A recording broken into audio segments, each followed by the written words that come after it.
네, 다 같이 사도신경 하심으로 수요 강단 시작하도록 하겠습니다.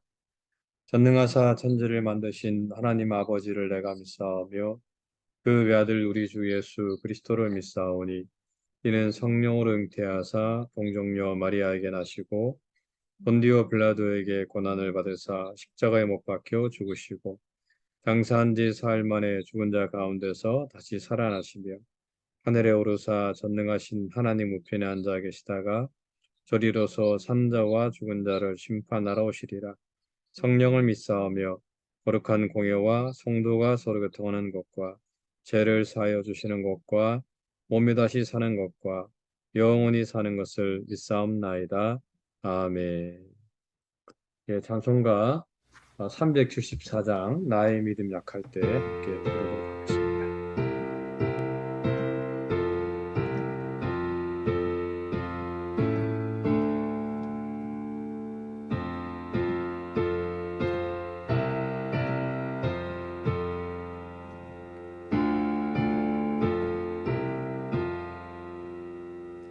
나의 믿음 약할 때에 주 날 붙드네.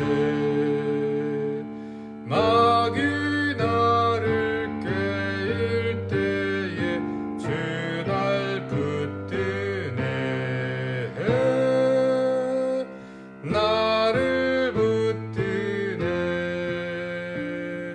나를 붙드네.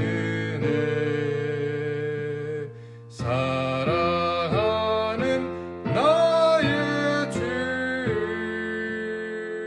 나를 붙드네.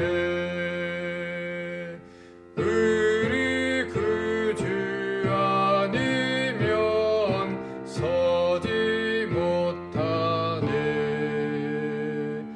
나의 사랑 식을 때에 주 날 붙드네. 나를 붙드네. 나를 붙드네. 사랑하는 나의 주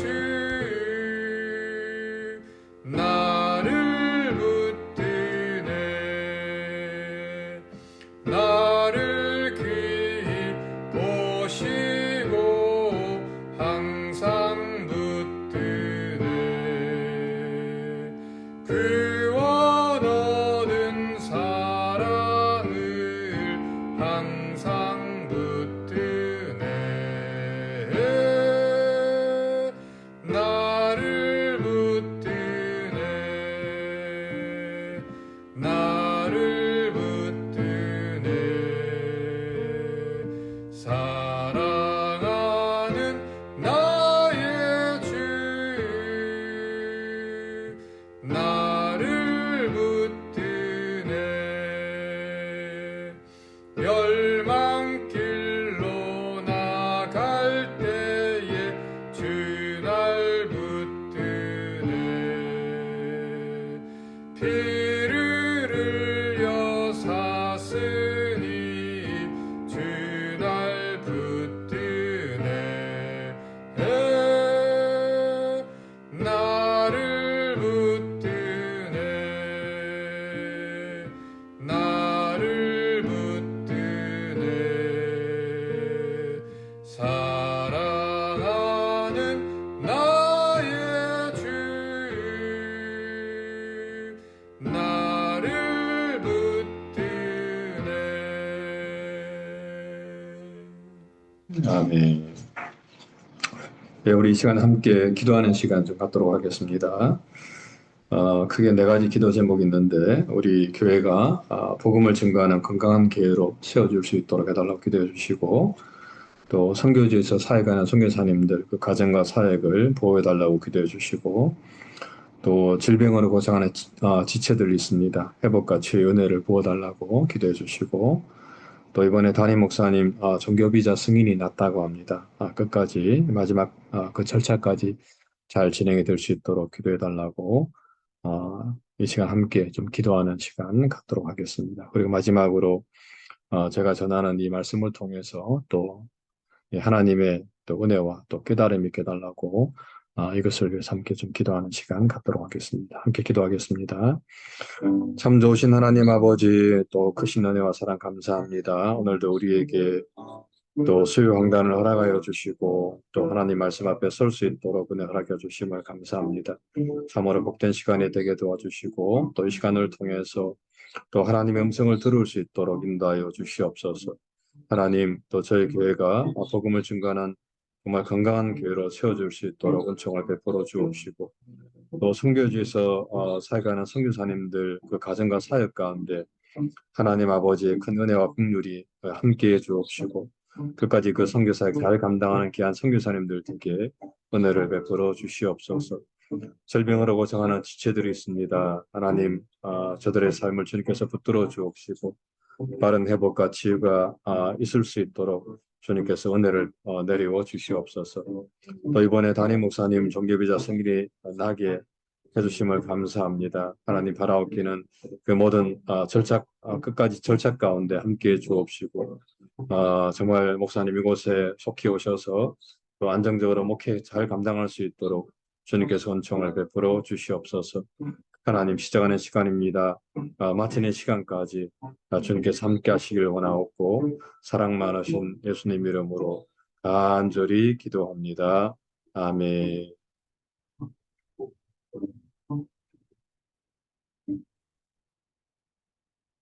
네, 말씀은 마태복음 6장 5절로 6절 말씀입니다.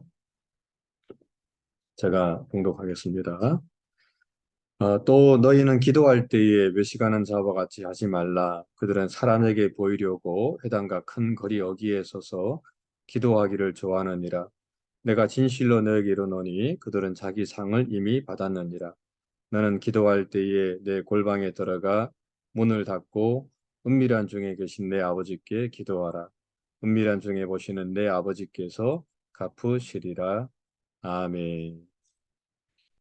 예, 오늘은 이 사김의 기도 제2부 이 사김의 기도를 위한 두 가지 준비 부분을 우리가 좀 함께 살펴보는 그런 시간을 갖도록 하겠습니다. 즉 저자는 이제 기도를 하기 위해서는 이 두 가지의 준비가 좀 필요하다라고 이렇게 이야기하고 있습니다. 그 첫 번째는 기도는 계속돼야 한다라고 이렇게 저자는 이야기하고 있습니다. 앞에서 저자는 그 하루 종일 이 하나님과 동행하는 삶을 성도가 살아간다고 하더라도 따로 시간을 내어서 기도하는 시간이 꼭 필요하다라고 이렇게 이야기를 하고 있습니다. 마치 예수님께서 늘 하나님과 동행하셨지만 사실 예수님처럼 하나님과 동행한 분이 어디 있겠습니까마는 하지만 그럼에도 불구하고 예수님께서는 늘 시간을 정해놓고 하나님께 습관적으로 기도하셨던 것처럼 우리들도 그렇게 기도 시간을 정해놓고 기도해야 된다라고 이렇게 이야기하고 있습니다. 그렇지 않으면은 우리 영성이 곧 고갈이 될 것이다라고 저자는 이야기를 합니다. 그런데 이제 그때에 이 조심할 것이 하나 있다고 이야기합니다. 그것은 이 정해진 시간을 고수한다고 너무 애쓸 필요가 없다라고 저자는 이야기를 하고 있습니다. 물론 이 정해진 시간을 지킨다면 더할 나위 없이 좋지만은 그렇게 하지 못했다고 할지라도 그것으로 인해서 이 죄책감을 느낄 필요는 없다라고 저자는 이야기하고 있습니다. 중요한 것은 시간을 지키는 것이 아니라 기도하는 것이 중요하다라고 이렇게 저자는 이야기하고 있습니다. 어떤 사람들은 이 기도하는 것을 마치 이제 대통령과의 면담처럼 그렇게 이야기하는 사람들도 있습니다. 하나님과 대통령을 동일시하면서 하나님께 나아가는 것은 대통령을 만나는 것과 동일하다라고 이렇게 이야기하는 사람들도 있습니다. 물론 뭐 그 말도 일리가 있기는 합니다만, 하지만 성경은 이 기도라고 하는 것은 이 대통령과의 면담이라기보다는 자애로운 아버지와의 어떤 사귐이다라고 성경은 늘 우리에게 말씀을 하고 있다라고 저자는 이야기하고 있습니다. 우리가 아버지 앞에 갈 때는 우리는 얼마든지 또 혹은 언제든지 우리가 나아갈 수 있지 않습니까? 그 아버지가 대통령이라 할지라도 그 아버지가 대통령이라도 우리가 자녀라면은 언제든지 그 대통령 앞에 나아갈 수가 있다라고 하는 것입니다.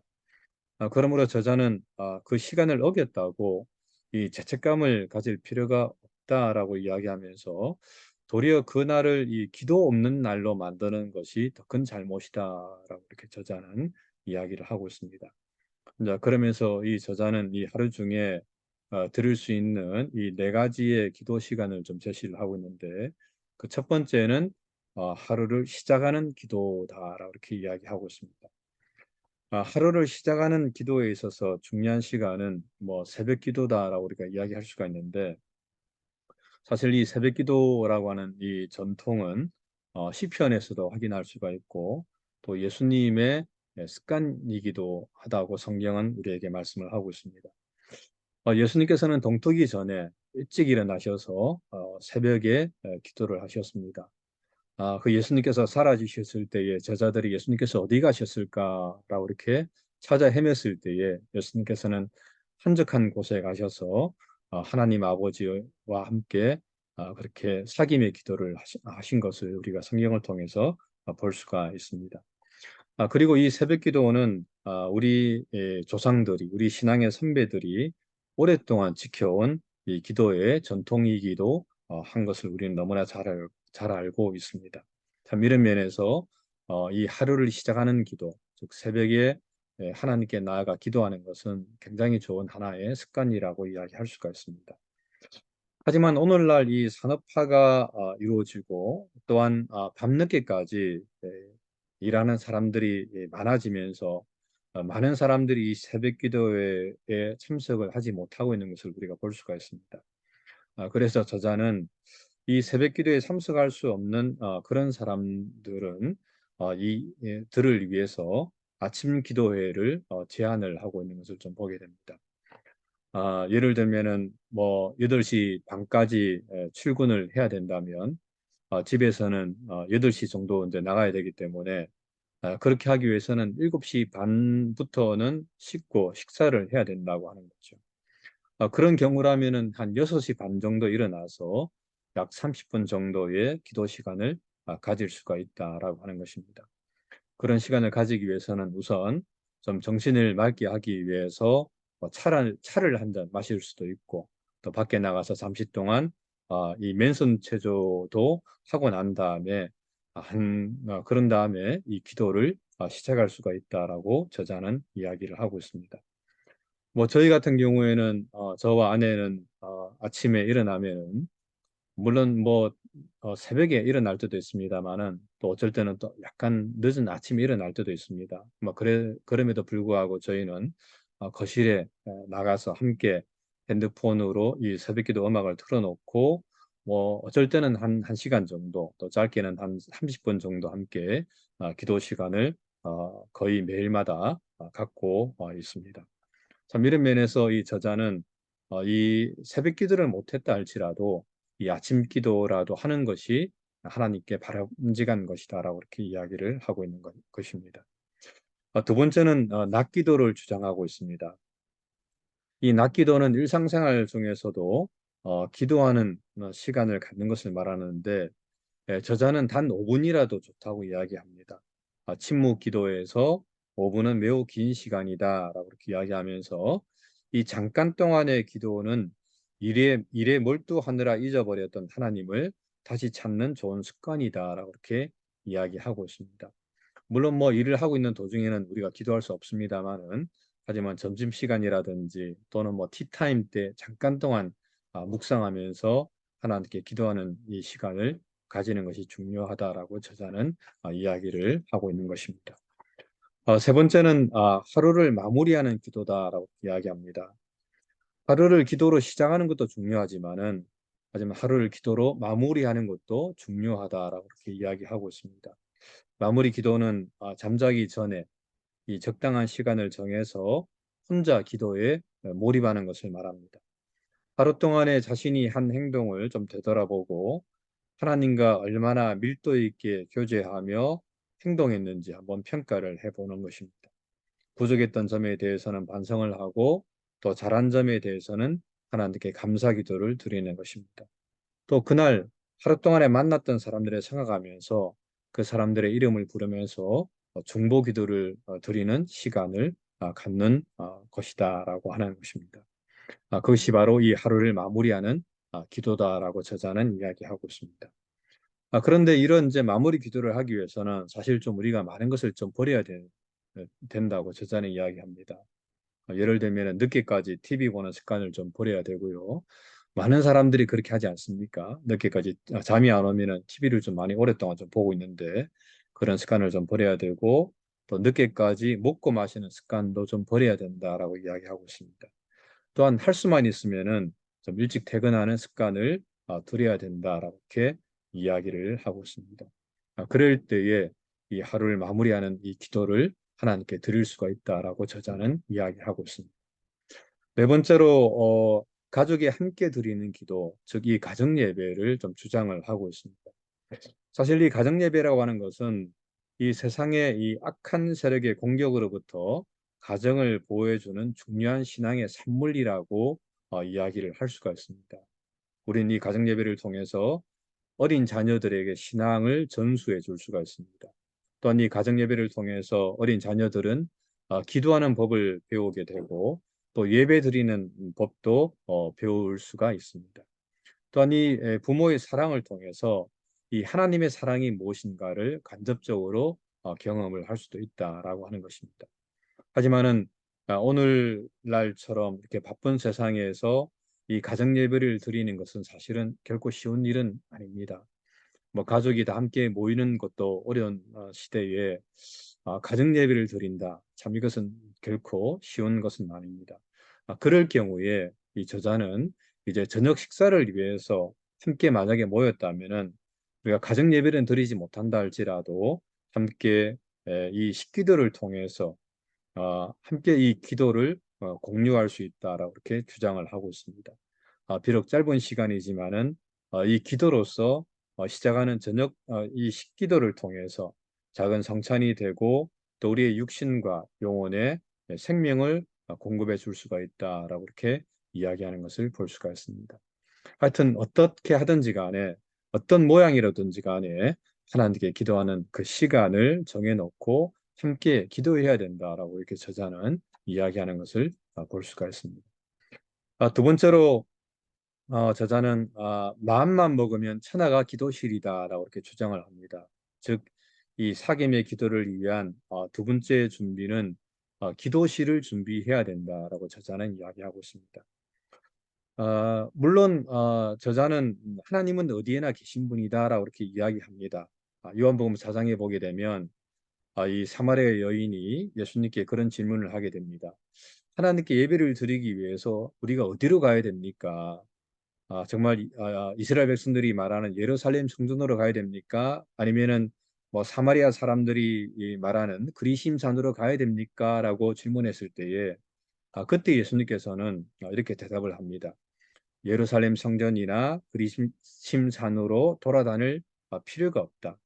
아버지께 참되게 예배하는 자들은 영과 진리로 예배할 때가 오나니 곧 이때다라고 이야기하면서 이제는 더 이상의 장소의 개념이 중요한 것이 아니라 정말 영과 진리로 드리는 그 마음과 자세가 중요하다라고 예수님께서는 말씀을 해 주셨습니다. 하지만 그럼에도 불구하고 오늘 이 책을 기록한 저자는 개인마다 이 기도에 도움이 되는 장소가 있다라고 이렇게 이야기를 좀 하고 있습니다. 그것을 저자는 이 생활 속의 성소다라고 이렇게 좀 이야기하고 있는데, 그러면서 간증 하나를 좀 짧게 이야기하고 있습니다. 이 저자가 고등학교 시절에 좀 친구의 집을 방문했는데, 이제 거기서 기도의 골방에서 나오는 친구 어머니를 보고 이 저자가 참 깜짝 놀랐다라고 이렇게 이야기를 하고 있더라고요. 당시에 저자는 그런 광경을 이제 처음 보았다라고 하는 것이지요. 물론 이제 집이 좁은 경우에는 뭐 그런 어떤 기도의 골방을 만드는 것은 결코 쉽지가 않지만, 하지만 그럼에도 불구하고 뭐 그런 경우에는 뭐 교회를 간다든지 또는 공원을 간다든지 또는 찻집을 찾아서 가서 기도하는 것도 참 좋은 모습이다라고 저자는 이야기를 하고 있습니다. 저는 예전에 뭐 늘 교회를 찾아서 저는 기도를 많이 했습니다만은 제가 아는 목사님 한 분은 꼭 찻집을 찾아가 가지고 거기서 말씀을 묵상하고 기도하시는 그런 목사님도 계시더라고요. 그런데 저자는 그런 생활 속에 성소를 찾을 때에 한 가지 이 고려할 사항이 있음을 이야기하고 있습니다. 그것은 다른 사람의 이목을 피할 수 있는 장소를 선택하라라고 하는 것입니다. 오늘 뭐 제가 읽었습니다마는 예수님은 제자들에게 너는 기도할 때 골방에 들어가서 문을 닫고 은밀한 중에 계신 내 아버지께 기도하라라고 이렇게 이야기를 하고 있습니다. 특별히 골방이란 단어를 쓰고 있고 그리고 은밀한 중에 계신 아버지께 기도하라라고 이렇게 이야기하는 것을 좀 볼 수가 있습니다. 이 말은 이 기도라고 하는 것은 하나님과의 은밀한 사귐이라고 하는 것을 저자는 주장을 하고 있는 것입니다. 다시 말하면 기도라고 하는 것을 다른 사람들에게 보이기 위해서 하는 것이 아니라 이 기도라고 하는 것은 은밀한 중에 계신 하나님과의 은밀한 사귐임을 저자는 우리에게 말씀을 하고 있다고 하는 것입니다. 그러므로 우리는 이 주변의 소음으로부터 떨어진 장소를 좀 선택해서 거기서 하나님과 좀 이 은밀하게 사귐의 기도를 하는 것이 참 좋다라고 우리는 생각을 할 수가 있습니다. 하지만은 만일 그러한 상황도 여의치 않다면 저자는 이 달팽이 기도실로 들어가라고 권면을 하고 있습니다. 이 달팽이 여러분 뭐 잘 아는 것처럼 달팽이는 집을 자신의 등에 짊어지고 다니지 않습니까? 그래서 달팽이는 귀가를 하고 싶으면 언제 어디서든지 그냥 금방 그 집으로 귀가를 할 수가 있습니다. 그것처럼 저자는 이 우리들도 기도하고 싶으면은 바로 이 기도의 이 방으로 들어가라라고 이렇게 권면을 하고 있습니다. 예를 들면은 이제 1시간 정도 뭐 저는 한국에 있을 때에 특별히 이제 서울에 살 때는 뭐 지하철 타고 많이 다녔습니다만 그 지하철을 타고 다닐 때에 많은 사람들이 그냥 그 주로 뭐 1시간 정도 30분에서 1시간 정도 되는 그 거리를 핸드폰을 본다든지 또는 창밖을 보면서 멍하니 있을 때가 참 많이 있습니다. 그런데 그럴 때에 저자는 그렇게 하지 말고 곧장 이 달팽이 기도실로 들어가서 하나님 말씀을 묵상하고 하나님께 기도하는 시간을 가져라라고 이렇게 이야기를 하고 있는 것입니다. 또한 병원에 갔을 때에 이 차례를 기다린다고 하면서 그 시간을 그냥 낭비하는 것이 아니라 특별히 이제 잡지책을 뒤적인다든지 또 핸드폰을 보면서 시간을 허비하지 말고 접수를 하자마자 바로 이 달팽이 기도실로 들어가서 조용히 눈을 감고 자신의 삶에 대해서 묵상하는 시간을 가져라라고 저자는 이야기하고 있습니다. 왜 이런 질병을 얻게 되었는가? 또 어떻게 하면은 이 하나님의 지력을 통해서 이 질병을 치료할 수 있을까라고 생각하는 그런 시간들을 가져라라고 이렇게 저자는 이야기를 하고 있습니다. 그러면서 이렇게 기도하다 보면은 그 30분이라고 하는 시간 혹은 1시간이라고 하는 시간도 금방 간다라고 이렇게 이야기합니다. 그러면은 그 시간은 허비와 낭비의 시간이 아니라 회복과 충전의 시간이 된다라고 저자는 이야기하고 있습니다. 저는 예전에 이제 이 책을 읽고 난 다음에 제가 그렇게 해본 적이 있었습니다. 지하철을 탔을 때도 마찬가지고 병원에 갔을 때도 마찬가지고 그냥 멍 때리고 있는 것이 아니라 또는 핸드폰을 뭐 검색하는 것이 아니라 바로 그냥 달팽이 기도실에 들어가서 그냥 하나 기도하면서 때로 중보하면서 그 시간을 잠깐 보냈던 그런 경험들이 있습니다. 근데 의외로 이제 그렇게 하다 보니까 또 시간이 참 잘 가더라고요. 어쩔 때는 좀 깊이 있게 그 기도하고 묵상하다가 그 정거장을 한 정거장 지나친 적도 있었습니다. 하여튼 이런 시간을 통해서 우리가 하나님께 기도하는 시간을 갖는다는 것, 그것이 참 중요하지 않을까라는 생각을 제가 좀 해봅니다. 말씀을 맺겠습니다. 우리는 이 기도의 끈은 결코 놓아서는 안 됩니다. 우리는 어떤 상황에서도 늘 기도하는 삶을 살아야 된다라고 하는 것입니다. 또한 가는 곳마다 그곳을 이 기도실로 삼아서 기도한다면은 우리의 삶은 늘 생기로 충만해질 것이다라고 우리는 생각을 할 수가 있습니다. 이런 삶을 통해서 날마다 또 어떤 상황에서도 하나님께 기도하면서 하나님과 동행하고 하나님과 교제하는 삶을 살아가시는 저와 여러분들 되시기를 주님의 이름으로 간절히 부탁을 드립니다. 기도하겠습니다. 참 좋으신 하나님, 또 오늘도 이 짧은 시간이지만 이 사김의 기도를 통해서 또 우리가 어떻게 기도해야 될 것인가를, 또 우리에게 주어진 시간을 어떻게 활용해야 될 것인가를 또 깨닫게 해주시니 감사합니다. 하나님, 늘 우리가 하나님 앞에 무릎 꿇고 기도하게 도와주시고, 또 우리에게 주어진 시간을, 또 상황을 우리가 낭비하는 것이 아니라 그 가운데서도 늘 주님 바라보면서 정말 하나님께 기도를 통해서 하나님께 영광을 돌리고, 또 주위에 있는 사람들에게 중보하면서 하나님 그렇게 기도로 나아가는 제 삶이 될 수 있도록 주님께서 은총을 베풀어 주시옵소서. 하나님 아버지의 크신 은혜와 사랑 감사하고 사랑 많으신 예수님 이름으로 간절히 기도드립니다. 아멘. 예, 우리 주기도문으로 모든 예배 마치겠습니다. 하늘에 계신 우리 아버지여, 이름이 거룩히 여김을 받으시오며 나라 임하옵시며 뜻이 하늘에서 이룬 것 같이 땅에서도 이루어지리이다. 오늘날 우리에게 일용할 양식을 주옵시고, 우리가 우리에게 죄 지은 자를 사해 준 것 같이 우리 죄를 사하여 주옵시고, 우리를 시험에 들게 하지 마옵시고 다만 악에서 구하옵소서. 대개 나라와 근세와 영광이 아버지께 영원히 쌓옵나이다. 아멘.